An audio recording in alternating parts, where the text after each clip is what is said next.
Hello friends, कैसे? बढ़िया, first class. Yes sir. चलिए आज हम आपको एक लेटेस्ट अमेंडमेंट बताते हैं। इधर 4-5 अमेंडमेंट आए हैं लाइन बाय लाइन जीएसटी में, जिसके बारे में हम लाइन बाय लाइन डिस्कशन भी करेंगे।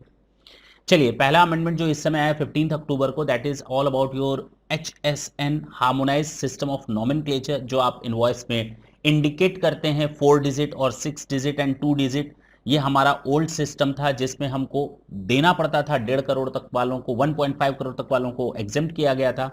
लेकिन अब जो सिस्टम आया है उसमें क्लियरली कहा गया है, और अच्छी चीज है, इसका बेनिफिट भी है और माफी भी दी गई है। और साथ साथ हमारा रूल नंबर 46 जो पहले ये था, अब उसमें भी अकॉर्डिंगली अमेंडमेंट कर दिया गया है। क्या है? और बहुत ही प्यारा अमेंडमेंट किया गया है, वर्ड्स का मैजिक किया गया है। चलिए देखते हैं क्या है। फिलहाल ये है आपकी जो 15 अक्टूबर को फाइनल हुआ है कि HSN और SSC कोड अब कंपल्सरीली शो करना ही करना है अपने इनवॉइस में। कंपल्सरीली शो करना ही करना है।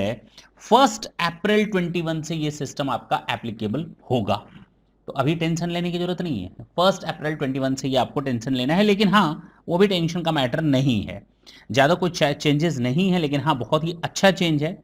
कहता है कि अब 4 डिजिट और 6 डिजिट की बात होगी। अब 4 डिजिट और 6 डिजिट की बात होगी, यानी 4 डिजिट का HSN कोड आपको अपने पे शो करना है अगर आपका टर्नओवर 5 करोड़ तक है। अगर 5 करोड़ से अधिक है तो 6 डिजिट का आपको अपना 5 करोड़ से अधिक होने पर 6 डिजिट का अपना HSN कोड मेंशन करना पड़ेगा। और ये पूरा देखिए ना, कब आया है? ये आया है 15 अक्टूबर 20 को। नोटिफिकेशन नंबर ये है। CGST रूल्स में चेंज किया गया है। फिलहाल अभी मैं रूल नहीं बता रहा आपको। जो टेबल दी गई है उसमें कहा गया है 5 करोड़ तक का 4 डिजिट आपको कंपल्सरीली शो करना पड़ेगा। HSN यानी SSC, HSN या SSC कोड, SSC समझ के होंगे आप। अमेंडमेंट है। अब मैं आपको HSN और SSC का डिफरेंशिएशन नहीं बताऊंगा, सर्विस अकाउंटिंग कोड और आपका हार्मोनाइज सिस्टम ऑफ नोमेनक्लेचर। फिलहाल 5 करोड़ से अगर अधिक है तो आपको 6 डिजिट मेंशन करने पड़ेंगे। Is it clear?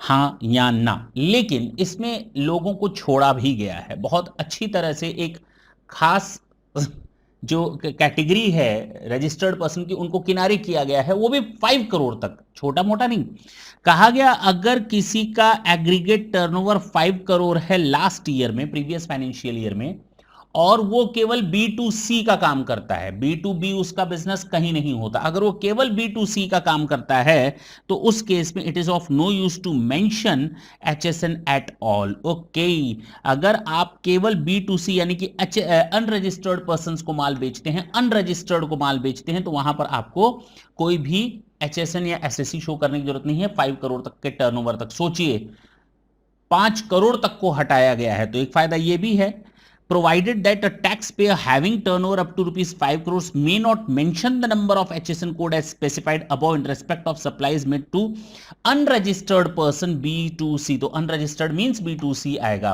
अगर आप रजिस्टर्ड को देते हैं तो वो आपका फिर सिस्टम कवर अप नहीं होगा।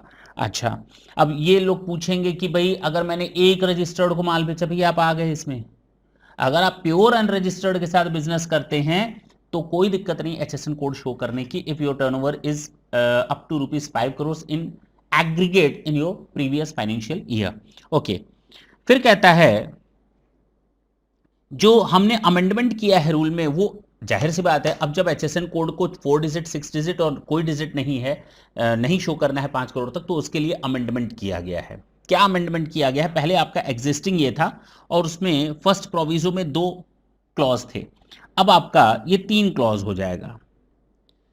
कहता है कि प्रोवाइडेड दैट द, अब मैं रूल 46 आपको बता रहा हूं कॉरेस्पॉन्डिंगली जिसमें अमेंडमेंट किया गया है। कहता है प्रोवाइडेड दैट द बोर्ड में on the recommendation of the council may note by notification specify, पुराना वाला ही है, the number of digit of harmonise system of HSN code, ठीक है, गुड्स और सर्विसेज, ठीक है, that a class of registered person shall be required to mention. तो यहां पर इंफेसाइज किया गया है क्लास ऑफ रजिस्टर्ड पर्सन जिनको शो करना है। अच्छा, थर्ड आते हैं सर, सेकंड छोड़ देते, the class of registered person. अच्छा, फिर से that would not be required to mention the HSN। Okay, same यही चीज थर्ड में बोला है, ये वो क्लास ऑफ रजिस्टर्ड पर्सन है जिनको HSN शो नहीं करना है।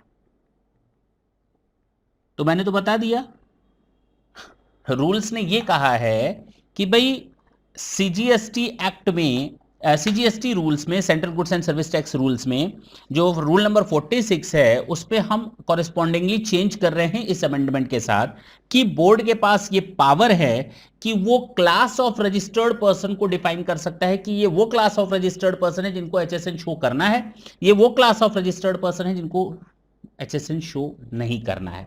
सर बीच वाला जो आपने छोड़ दिया वो क्या है, जरा उस पर फोकस करते हैं। Class of supply of goods और सर्विसेज। ओके, अब थोड़ा चेंज आया। अब कहा गया कि ये वो क्लास ऑफ गुड्स और सर्विसेज हैं स्पेसिफिक कैटेगरी की, क्लास ऑफ रजिस्टर्ड पर्सन नहीं। Now the focus is on goods और सर्विसेज। एक स्पेसिफिक टाइप का रजिस्टर्ड पर्सन है, उनको कहा गया तुमको शो करना है, तुमको शो नहीं करना। अब पर्सन की बात नहीं है, अब गुड्स की बात लेकर के आए। ये वो गुड्स और सर्विसेज हैं जिनके बारे में आपको HSN कोड शो करना है या नहीं करना, irrespective of the fact that which type of tax payer is, means registered tax payer is, कौन सा टाइप का रजिस्टर्ड टैक्स पेयर है, इससे कोई फर्क नहीं पड़ेगा। तो फिलहाल ये अमेंडमेंट करके उन्होंने कहा कि हम ये भी डिसाइड कर सकते हैं कि अगर कोई बंदा, अगर कोई रजिस्टर्ड टैक्स पेयर इस तरह का सामान, इस कैटेगरी का सामान, इस क्लास ऑफ कैटेगरी और गुड्स और सर्विसेज का आइटम सप्लाई करता है, तो उस केस में उनको तो HSN कोड शो करना है। Means this is the power which is given, ठीक है ना। फिर ऊपर लिखा है provided that on the board में on the recommendation of the council by notification specify. तो फिलहाल एक रूल बनाया गया जिसमें बोर्ड को एक पावर दिया गया है कि वो क्लास ऑफ रजिस्टर्ड पर्सन को फिक्स कर सकता है कि आपको HSN कोड नहीं देना है, क्लास ऑफ रजिस्टर्ड पर्सन को बता सकता है आपको HSN कोड नहीं देना है, class of specific category of goods और सर्विसेज को फाइनल कर सकता है कि इनको तो शो करना ही करना है, रजिस्टर्ड पर्सन किसी भी कैटेगरी का हो। Is it clear? ये था आपका अमेंडमेंट इन रूल। और साथ साथ बस आपको जो इंपॉर्टेंट चीज याद रखनी है कि 1 अप्रैल 2021 से 1 अप्रैल 2021 से ये सिस्टम आपके लिए एप्लीकेबल हो जाएगा। 5 करोड़ से ऊपर का, 5 करोड़ से ऊपर की एग्रीगेट टर्नओवर अगर आपकी है ड्यूरिंग द प्रीवियस ईयर तो आपको 6 डिजिट मेंशन करना पड़ेगा, अदरवाइज 4 डिजिट है, अदरवाइज 5 करोड़ तक है, कम 5 करोड़ तक है तो 4 डिजिट मेंशन करना पड़ेगा। और साथ ही साथ 5 करोड़ तक का केवल और केवल B2C के साथ बिजनेस होता है तो कोई जरूरत नहीं है। तो अल्टीमेटली आपको इस चीज पर ही ध्यान देना है। नेक्स्ट सेशन में हम आपके साथ फिर आएंगे और जो अमेंडमेंट की लिस्ट आई है 4-5 अमेंडमेंट हम सारे के सारे लाइन बाय लाइन डिस्कस करेंगे। तब तक के लिए tata and bye bye. Thank you, thanks a lot.